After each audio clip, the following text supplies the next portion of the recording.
Good morning students. So last lecture में question number 1.34 and 1.35 complete किया था। सिर्फ और सिर्फ 3 क्वेश्चन बाकी है हमारे, बराबर। उसमें से पहले चलो 1.13 देख लेते हैं। 1.13, 1.17 एंड 1.36 इतना ही बाकी है। तो सबसे पहले देखते हैं 1.13। चलो क्या है? Pressure is determined as a force per unit area of the surface. The SI unit of pressure pascal is as shown below. बराबर, आपको यहाँ पे दिया है कि pressure is determined as force per unit area. दूसरा क्या दिया है आपको कि SI unit 1 pascal is equal to 1 newton per metre square होता है। एक और यूनिट में ऐड करना चाहूँगा यहाँ पे, जो हम लोग F बराबर ma उससे हम लोग निकाल सकते हैं कि 1 newton per metre square is equal to kg into meter per second square. kg into meter per second square ऐसा हम लोग निकाल सकते हैं। ओके, चलो। तो बेसिकली अब हम लोग यहाँ पे देखेंगे कि आपको क्या दिया है। Pressure P is equal to force per unit area. Okay, force per unit area, बराबर। चलो, एक और चीज दिया है। If the mass of air at sea level is 1034 gram per centimetre cube, that means आपको मास ऑफ एयर दिया है 1034 ग्राम और उसका एरिया भी दिया है centimetre cube, sorry centimetre square. Okay, तो हम लोग फोर्स क्या अप्लाई कर सकते हैं? फोर्स इज इक्वल टू, या तो फिर हमें क्या चाहिए होगा पर यूनिट एरिया, तो हम लोग क्या करेंगे वेट के हिसाब से करेंगे कि वेट इज इक्वल टू क्या हो जाएगा, मास इंटू ग्रेविटेशनल फोर्स। तो कितना हो जाएगा ये 1034 gram into gravitational force 9.8 metre per second square हो जाएगा। चलो ये वैल्यू यहाँ पे फोर्स में रखते हैं कि पर यूनिट एरिया फोर्स अप्लाई करेंगे तो वो क्या हो जाएगा, वेट पर यूनिट एरिया हो जाएगा, वेट पर यूनिट एरिया। ओके, चलो, तो कितना हो जाएगा 1034 ग्राम है। यूनिट एरिया आपको सेंटीमीटर क्यूब में दिया ही है, बराबर। चलो, फिर क्या होगा, सॉरी यहाँ पे यूनिट में मिस्टेक हो गई है, kg per metre into second square आएगा। ओके, ग्राम पर सेंटीमीटर स्क्वायर। चलो, इंटू क्या हो जाएगा 9.8 metre per second square. Okay, सो आपको ये यूनिट दिया है, कन्वर्ट करना है इसके अंदर। अगर इसके अंदर कन्वर्ट कर दिया तो हम पास्कल में इजीली कन्वर्ट कर पाएंगे। चलो, ग्राम को यहाँ पे क्या चाहिए, किलोग्राम चाहिए। तो फिर अगर हम लोग 1000 से डिवाइड कर देते हैं इसको, तो क्या हो जाएगा, किलोग्राम हो जाएगा। चलो, किलोग्राम हो गया। फिर सेकंड स्क्वायर तो चाहिए ही डिनोमिनेटर में, पर डिनोमिनेटर में मीटर चाहिए। तो यहाँ पे तो न्यूमरेटर में मीटर है और डिनोमिनेटर में सेंटीमीटर स्क्वायर है। चलो 1 metre is equal to 100 centimetre होता है, तो हम लोग ऐसा बोल सकते हैं कि 1 सेंटीमीटर इज इक्वल टू 10⁻⁻² क्या हो जाएगा, मीटर हो जाएगा। बराबर। तो क्या करते हैं हम लोग यहाँ पे सेंटीमीटर को मीटर में कन्वर्ट करते हैं, तो कितना हो जाएगा 10⁻² मीटर इंटू स्क्वायर है, दैट मीन्स 10⁻² मीटर। चलो क्या है again 9.8 metre per second square. चलो ये मीटर कैंसल आउट हो गया। बराबर। तो हमारा जो यूनिट था वो हमें मिल गया कि kg per metre into second square. Okay. चलो कितना हो जाएगा ये, अगर सारी कैलकुलेशन करते हैं तो आपका जवाब आ जाएगा 1.013 into 10⁵ kg per metre into second square. अब 1 kg per metre into second square is equal to 1 pascal.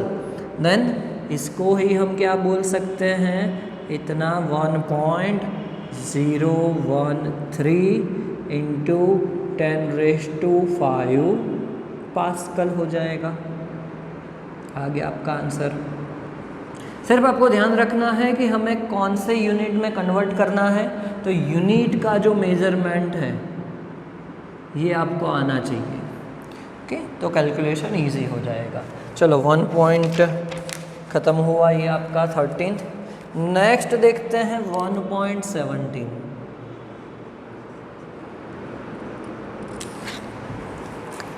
A sample of drinking water was found to be severely contaminated with chloroform CHCl3, supposed to be carcinogen. The level of contamination was 15 ppm by mass.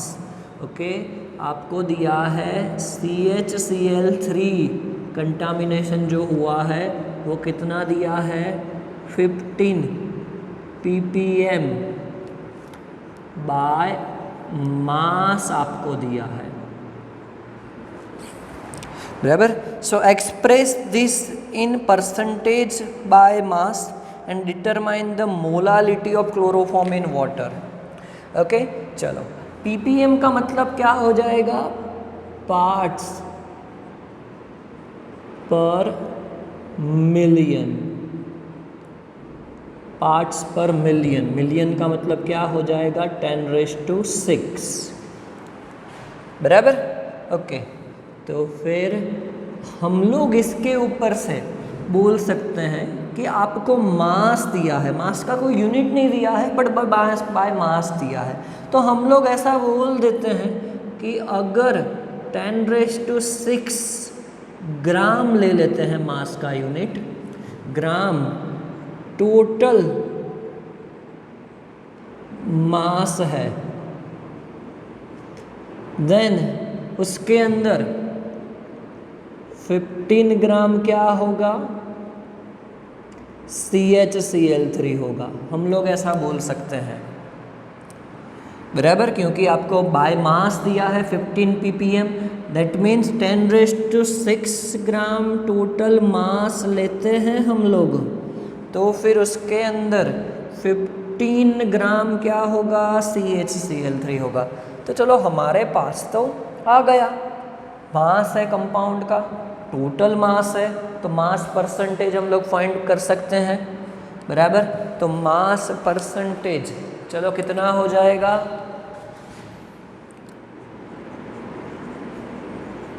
Mass percentage of CHCl3 is equal to mass of component 15 gram divided by total mass 10⁶ into 100।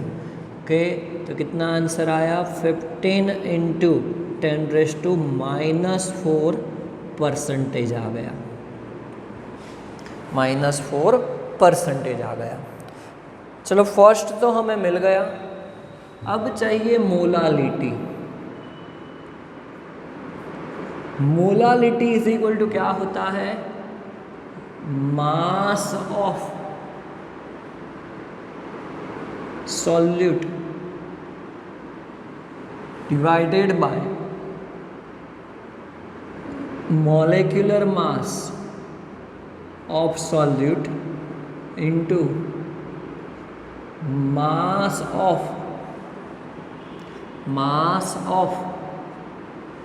solvent किसके अंदर चाहिए, kilogram में चाहिए। बराबर।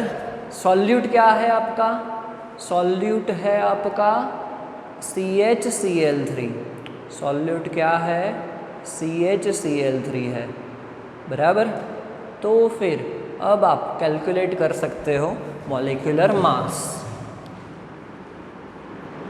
Molecular mass of CHCl3 कितना हो जाएगा, carbon 12 hydrogen 1 plus 3 times क्या है, क्लोरीन 35.5। तो कितना हो जाएगा ये 119.5 ग्राम पर मोल। ओके चलो, तो मास मिल गया आपको, molecular mass. Mass of solute नहीं है, मास ऑफ सॉल्वेंट किलोग्राम में नहीं है, बट हमारे पास ये चीज़ है कि 100% निकाला है, तो मतलब 100 के हिसाब से ये क्या हो गया है, 15 × 10⁻⁻4 CHCl3 हो गया है। सो इसके ऊपर से हम लोग ऐसा बोल सकते हैं, वी कैन से दैट कि if mass of solvent is 100 gram, then mass of solute is 15 × 10⁻⁻4 ग्राम। बराबर। क्योंकि परसेंटेज हम निकालते हैं 100 के हिसाब से, दैट मीन्स वो वैल्यू क्या हो गई, 100 में से हो गई। हम लोग ऐसा बोल सकते हैं कि अगर आपने परसेंटेज निकाले हैं कोई भी आपके सब्जेक्ट के, तो वो 100 में से इतने आए हैं, ऐसा हम लोग बोल सकते हैं। For example 50 out of 49 marks आए हैं, तो परसेंटेज निकालने हैं, दैट मीन्स वो 98% हो जाएगा। बट कैसे हुआ, 100 से हुआ, तो 50 में से 49 आए हैं, तो 100 में से कितने आएंगे, 98। तो उसके ही हिसाब से अगर हम लोग 100 ग्राम ले रहे हैं सॉल्वेंट का मास, तो फिर सॉल्यूट क्या हो जाएगा, 15 × 10⁻⁻4, क्योंकि 100 से परसेंटेज निकाले हैं किसके, CHCl3 के। तो फिर 1000 ग्राम, दैट मीन्स 1 किलोग्राम सॉल्वेंट लिया है, तो फिर सॉल्यूट कितना हो जाएगा, 15 × 10⁻³ ग्राम हो जाएगा सॉल्यूट। बराबर। क्योंकि हमें किलोग्राम में चाहिए, तो हमने 1000 ग्राम ले लिया, 1 किलोग्राम ना। Molality M is equal to mass of solute 15 × 10⁻³ divided by to molecular mass 119.5 into mass of solvent 1 kilogram. तो फिर इसका आंसर आएगा 1.255 इंटू 10⁻⁴ मोलालिटी और मोलल। बराबर। दोनों कैलकुलेट कर लिया हमने, मास percent and molality. Okay, simple question था। अब लास्ट क्वेश्चन है हमारा चैप्टर का 1.36।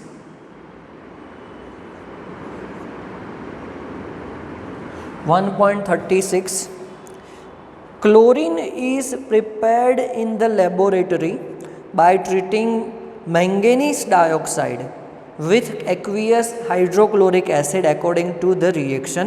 चलो रिएक्शन लिख देते हैं। क्या दिया है? 4 moles of HCl hydrochloric acid, manganese dioxide that means MnO2। चलो रिएक्ट करके क्या बना रहे हैं? 2 moles of H2O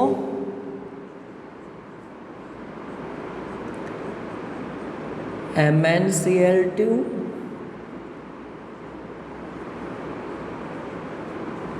and Cl2।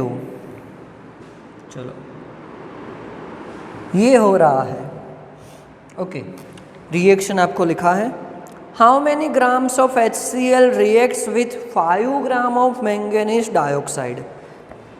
बराबर, आपको बोला है HCl का मास दे दिया गया है कि 5 ग्राम के लिए MnO2 कितना चाहिए। बहुत ही सिंपल एग्जांपल है आपका स्टोक्योमेट्री के रिगार्डिंग।